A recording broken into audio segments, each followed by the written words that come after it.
Oui, bonjour à tous et toutes. Bienvenue donc à ce premier midi du Sierra Université Laval de l'édition 2020-2021. Je me présente, Geneviève Motard, donc je suis professeure à la Faculté de droit de l'Université Laval. Je suis directrice du Sierra Pôle Université Laval depuis septembre 2020. Aujourd'hui, donc, j'ai le plaisir d'animer la conférence intitulée Regards sur les réalités autochtones dans la formation à l'enseignement, projet inédit en éducation, qui sera présentée donc par Annie Pilote et Joanie Jonca. Donc, je vous remercie d'abord d'être venus virtuellement assister en grand nombre là, à cette conférence. Avant de céder la parole donc, à nos conférencières, je vais vous les présenter dans un premier temps et j'aurai quelques petites consignes également plus techniques là, sur le fonctionnement de la conférence. Présentation d'abord. Madame Annie Pilote est membre associée au Sierra. Elle est sociologue, vice-doyenne à la Faculté des sciences de l'éducation de l'Université Laval. Ses recherches portent sur les inégalités dans les parcours étudiants et sur les enjeux d'équité, de diversité et d'inclusion en enseignement supérieur. Et elle mène notamment des projets qui visent une meilleure prise en compte des réalités autochtones dans la formation à l'enseignement. Madame Joanie Joncas, quant à elle, est membre postdoctorante du Sierra. Elle a terminé un doctorat en administration et politique de l'éducation en 2018 à l'Université Laval, qui portait sur la justice sociale pour les femmes autochtones à l'université. Et durant son postdoctorat à la Faculté d'éducation de l'Université d'Ottawa, elle a travaillé à l'évaluation d'un réseau ontarien de mobilisation des savoirs sur l'équité. Elle est sociologue de formation et elle s'intéresse aux enjeux sociaux de l'éducation qui entourent donc l'équité et la diversité. En fait, entourant l'équité et la diversité. Donc, elle a travaillé aussi notamment depuis plus de 10 ans là, en éducation autochtone. Bon, mais sans plus tarder, à mon tour de vous saluer et vous souhaiter la bienvenue aujourd'hui à ce midi donc, du Sierra. Donc, je me nomme Annie Pilote, je suis la responsable du projet dont on va discuter aujourd'hui.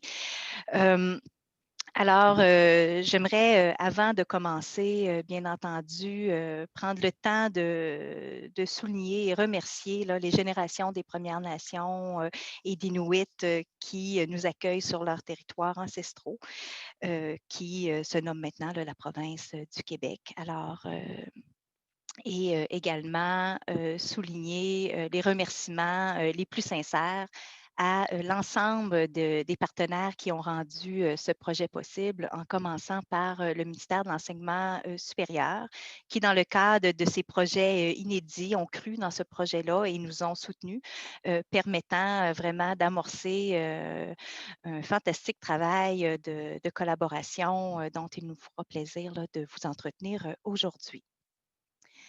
Alors, depuis maintenant tout juste 1 an, on a entrepris un grand voyage. Vous voyez par l'image qui est présentée à l'écran, on a embarqué dans ce canot en sachant pas trop où la route nous mènerait, mais en ayant vraiment l'intention de travailler ensemble pour améliorer la formation des prochaines générations d'enseignants et enseignantes appelés à œuvrer dans le système d'enseignement québécois.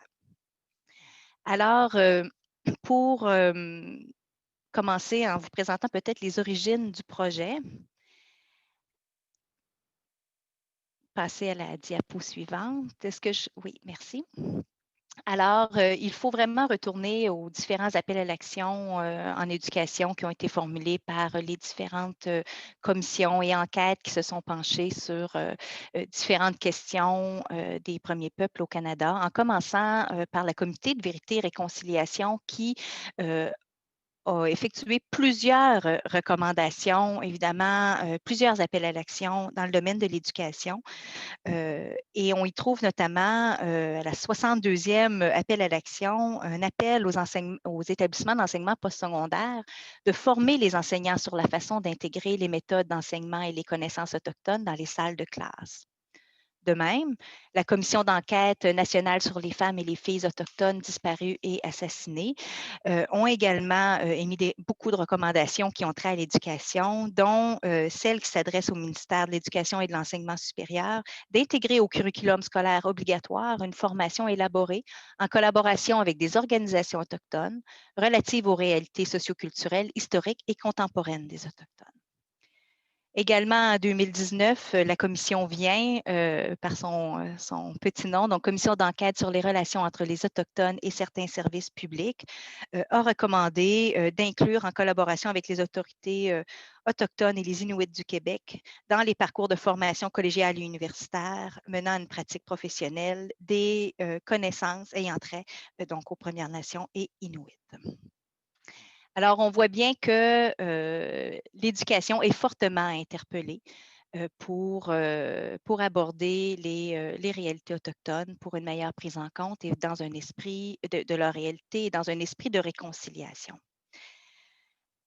Alors, c'est dans cet esprit qu'à l'Université Laval, on a entrepris d'amorcer un projet en collaboration donc avec des partenaires.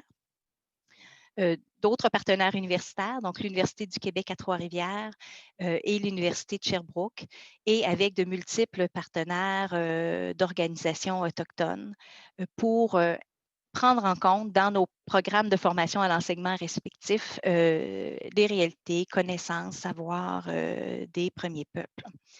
Alors, j'aimerais souligner la présence parmi nous aujourd'hui de certains de ces partenaires du projet. J'ai noté, avant de commencer la présentation, la présence de Nicole Audy, Caroline Talbot, Abdoulaye Anne, Richard Dussault, Marie-Ève Vachon-Savary, Corinna Bory-Anadon.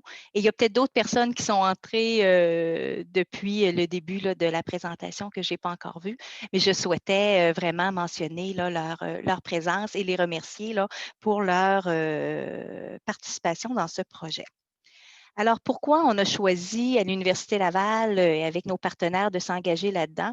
Bien, c'est évidemment en réponse aux appels à l'action, mais également dans la volonté de faire notre part au Québec, surtout lorsqu'on se compare avec d'autres provinces canadiennes qui sont un petit peu plus avancées que le Québec en cette matière-là. Alors, on a effectué un état des lieux pour voir dans quelle mesure les référentiels de compétences des enseignants, les programmes de formation universitaire, mais aussi les curriculums scolaires au primaire, secondaire, prenaient en compte donc ces réalités et besoins. Alors, on voit que dans la plupart des provinces et territoires qui ont une forte proportion de population autochtone, bien, qu'on reconnaît davantage ces réalités dans leur système d'éducation. Alors, on nomme ici évidemment l'Ontario, la Colombie-Britannique, l'Alberta, la Saskatchewan et le Manitoba. À noter que les pourcentages qui sont indiqués ici sont toujours approximatifs et basés sur les recensements qui comportent évidemment un certain nombre de limites en ce qui concerne le dénombrement. Mais c'est quand même une indication. Alors, la province de Québec, qui compte quand même 11 de la population autochtone totale du pays, semble faire cas à part des provinces situées pour la plupart à l'ouest donc, du Québec, en reconnaissant plus faiblement ces réalités dans les programmes d'études des établissements primaires et secondaires, mais également dans le référentiel de compétences à la formation enseignante. À noter que ce référentiel est présentement en révision et donc on va savoir au cours des prochaines semaines dans quelle mesure le ministère a pris en compte ces besoins-là dans le nouveau référentiel qui sera proposé. N'en demeure pas moins que l'absence jusqu'à présent de ces dimensions dans le référentiel de formation à l'enseignement a fait en sorte que la plupart de nos programmes de formation à l'enseignement dans nos universités n'ont pas de formation obligatoire en ce qui a trait aux réalités des Premières Nations et Inuits. Par contre, certaines universités avaient quand même pris les devants en incluant ces réalités dans leur programme de formation et on a voulu faire de même avec nos partenaires. Et dans l'esprit, évidemment, des appels à l'action, on a souhaité faire ça en partenariat à travers vraiment un travail de co-construction du début du projet jusqu'à la suite. On espère que ces collaborations, en fait, seront pérennes au-delà de la fin donc, du projet. Alors, concrètement, les objectifs du projet qui est soutenu donc par le ministère de l'Enseignement supérieur poursuit différents objectifs. D'abord, il vise une concertation entre les partenaires des Premières Nations et des universités pour valoriser les réalités autochtones dans nos programmes de formation à l'enseignement. Il s'agissait d'abord d'identifier les priorités et les besoins des Premières Nations, mais aussi ceux des formateurs par rapport à ces aspects. Également, de travailler en collaboration avec les partenaires des Premières Nations pour déterminer les thèmes centraux à incorporer à la formation à l'enseignement. Et cela en vue d'établir un plan de formation souple. Alors, il n'était pas question que chacune des universités participantes se sente contrainte d'aller dans la même direction, mais qu'en fonction de nos partenaires et de nos réalités respectives, identifier des éléments de formation qui pourraient être communs et qui développer également des contenus, de modules de formation sur différents thèmes qui pourraient servir finalement à l'ensemble. On a aussi jugé important de poursuivre l'objectif de proposer différentes pistes au niveau des approches à privilégier pour aborder les questions autochtones avec responsabilité et sensibilité dans la formation, donc à l'enseignement. Et évidemment, en fin de projet, on entend présenter largement ces résultats à l'ensemble des facultés et départements d'éducation au Québec et également aux organisations autochtones concernées. Alors, le projet a été lancé officiellement lors du coup d'envoi en janvier dernier et je vais céder la parole à ma collègue Joanie Jonca pour vous expliquer la suite de notre processus. Est-ce qu'on peut, Anthony, s'il vous plaît, changer de diapo? Merci. En fait, moi, j'ai fait mon entrée dans le projet au tout début en tant qu'agente de recherche. Annie est venue me recruter, entre autres pour organiser le coup d'envoi du projet. Le coup d'envoi qui s'est tenu les 9 et 10 janvier dernier en présentiel. On a été chanceuses et chanceux de pouvoir se réunir en vrai. Donc, coup d'envoi qui s'est tenu à l'Université Laval. Il y avait une cinquantaine de participants provenant de 20 organisations différentes.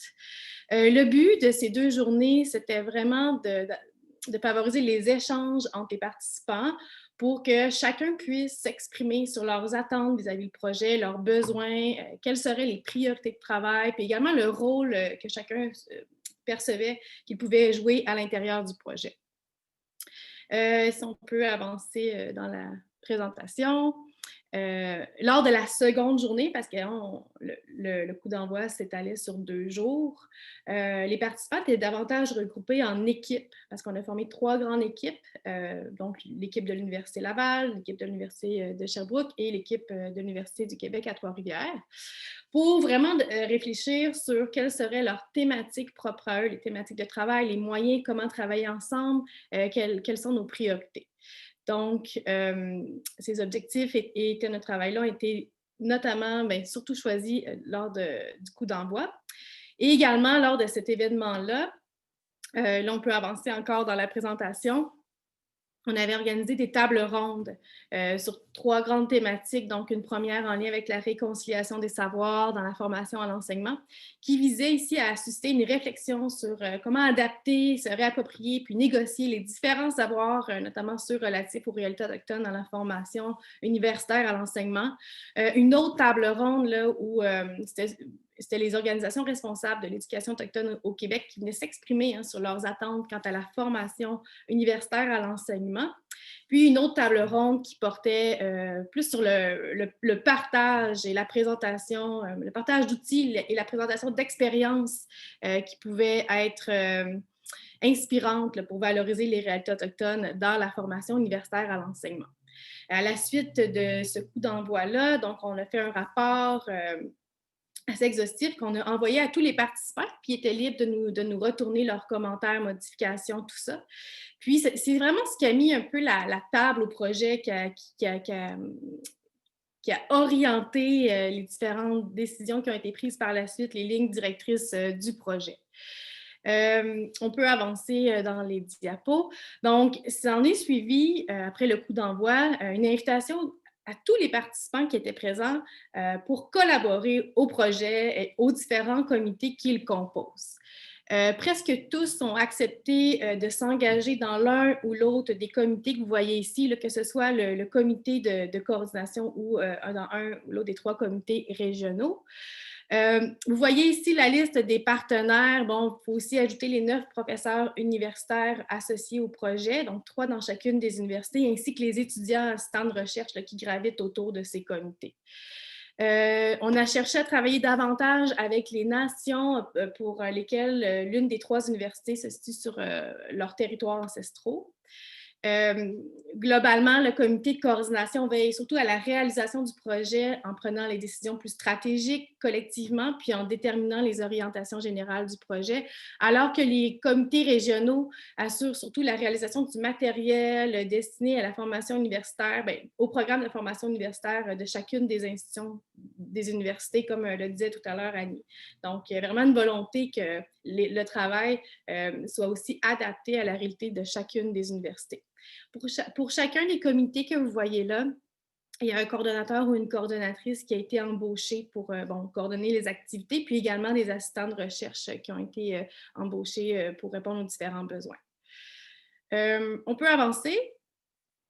Également, il y a un cadre de référence là, pour vraiment donner à tous les participants les mêmes référents liés au projet, donc dans lequel on décrivait les objectifs, les principes directeurs, les composantes, les modalités de travail, puis les attendus que. Donc ici, on a mis les principes directeurs qui s'inspirent grandement, vous l'aurez vu, des protocoles éthiques de la recherche de l'Assemblée des Premières Nations du Québec et du Labrador, de l'Organisation Femmes autochtones Québec, de l'Institut nordique du Québec et des 3 conseils de recherche du Canada. On peut encore avancer. Les modalités de collaboration. Bon, comment on fait pour travailler ensemble pour commencer à travailler ensemble dans une crise sanitaire? Donc, ça a été quand même un bon défi, parce que là, le coup d'envoi s'est tenu en janvier dernier, mais il y a quand même eu un bon travail pour d'abord créer les équipes, les comités, réfléchir à comment on allait travailler, puis quand tout ça était prêt, pandémie. Donc, on s'est un petit peu viré sur un 30 sous, comme on dit. Et puis, donc, comment on travaille? C'est des réunions mensuelles à distance de chacun des comités, lors desquelles on partage les outils qui sont développés entre les différentes rencontres. On fait aussi des brainstorming. Il y a beaucoup de boucles de rétroaction, donc on se fait valider le matériel développé entre les rencontres par nos partenaires. Également, au besoin, il y a des sous-comités de travail qui sont formés là, pour avancer différents dossiers. Donc, c'est vraiment important qu'il y ait des échanges constants sur ce que l'on fait. Donc, c'est pour ça qu'on tient à avoir des rencontres assez fréquentes avec chacun des comités. Là, je vais céder la parole à Annie. Alors, ces rencontres de comité sont quand même importantes parce que c'est l'occasion d'échanger aussi sur ce qui se passe dans nos environnements respectifs. Et nos partenaires nous ont informés donc l'hiver dernier de leur démarche avec la Table nationale sur la réussite éducative des Premières Nations et Inuits qui a travaillé à proposer au ministère de l'Éducation une compétence dédiée à la valorisation et à la promotion des savoirs, de la vision du monde, de la culture et de l'histoire des Autochtones pour le référentiel de compétences des enseignants qui est, comme je le disais en introduction, présentement en révision. Alors, nos partenaires nous ont présenté cette compétence que vous pouvez donc apercevoir à l'écran. Et évidemment, nous, on a jugé tout à fait important de s'inscrire dans cette démarche et de s'appuyer sur ces orientations pour finalement prendre les décisions dans le cadre de notre projet et pour le développement là, des ressources pédagogiques à venir. Donc, on a appuyé nos partenaires dans leur démarche pour faire la promotion de cette compétence auprès des instances ministérielles. Mais on s'est dit que d'une façon ou d'une autre, pour nous, ce qui était important, c'était vraiment de respecter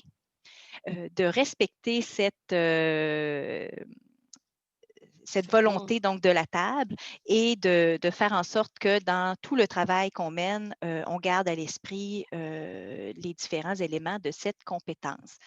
Alors, un élément important, évidemment, c'est de reconnaître que les enseignants et les enseignantes jouent un rôle prépondérant dans le processus de vérité et de réconciliation, dans la transmission des connaissances culturelles, ainsi que la prise en compte des réalités donc autochtones. On pourrait passer à la diapositive suivante. Il y a beaucoup de textes là. On n'a pas jugé, on ne s'était pas senti à l'aise de couper dans le texte de la compétence, mais pour que vous voyez finalement tout le travail qui a été investi là, au niveau de déterminer les différentes dimensions de la compétence et d'en préciser donc le contenu.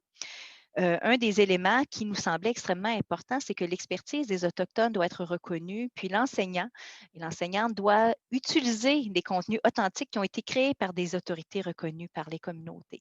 Donc, nous, ça nous rappelait vraiment toute l'importance de faire en sorte que si on intègre des éléments dans nos programmes de formation à l'enseignement, bien, que ce travail-là ait été fait en étroite collaboration, réellement en co-construction avec nos partenaires à chacune des étapes. Donc, c'est vraiment cet élément qui est au cœur donc, de notre projet.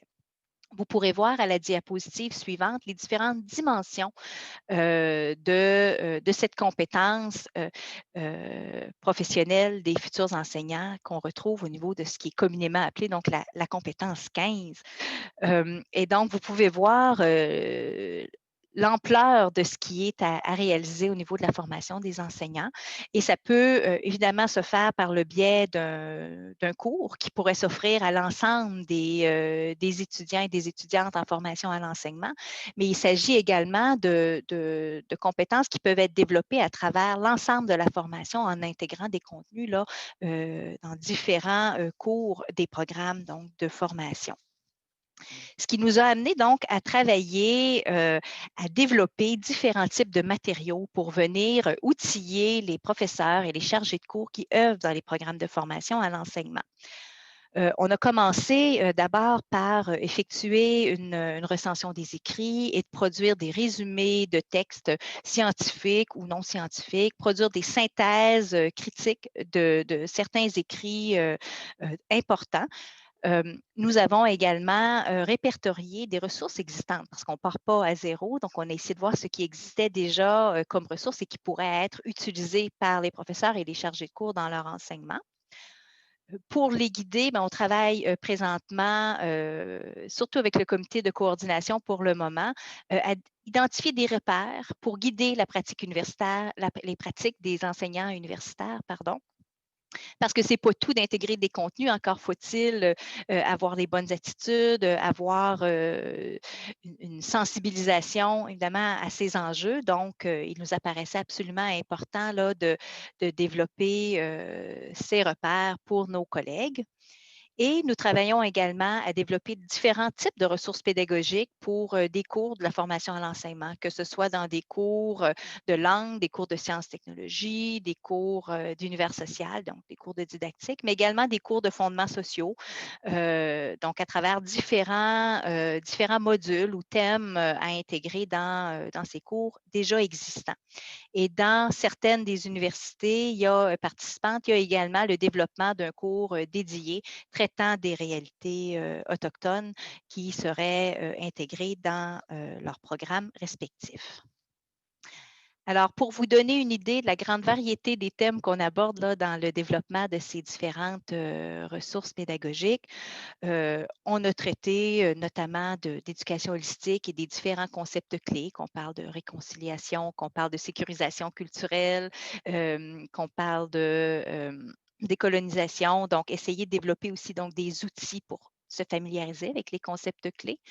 On développe aussi des outils pour reconnaître et permettre aux étudiants d'apprendre des réalités et la diversité des premiers peuples, que ce soit au niveau des différentes nations, mais également en ce qui concerne leur réalité en communauté ou en milieu urbain. On peut traiter des questions des langues autochtones, les questions de la littérature jeunesse Voilà, différentes ressources dans les cours de didactique, des éléments concernant l'histoire ou les territoires, également les stages en milieu autochtone. Donc, en fonction des intérêts de nos partenaires qui nous sont apportés donc, dans nos comités de travail, mais également parfois les besoins de nos collègues qui nous ont indiqué qu'ils s'intéressaient beaucoup à notre projet et qui souhaitaient pouvoir développer des contenus pour leurs cours existants. Donc, on répond donc des deux côtés à ces demandes qu'on peut recevoir pour venir enrichir nos programmes de formation à l'enseignement. Alors, au terme du projet, comme vous voyez, on a commencé à travailler sur une maquette de site web. Le site web est pensé comme une vitrine de nos productions, puis également un lieu où on pourra rendre accessible à l'ensemble des partenaires universitaires et aussi des Premières Nations et Inuits, l'ensemble des ressources qu'on a identifiées pour la formation donc à l'enseignement. Ce site-là sera finalement une retombée du projet.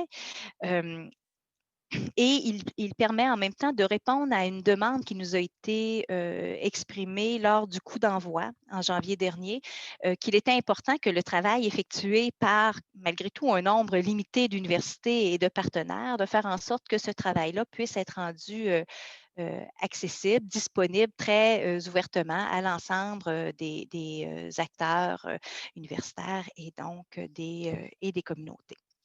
Donc, ce site-là, c'est à surveiller pour probablement la fin de l'été.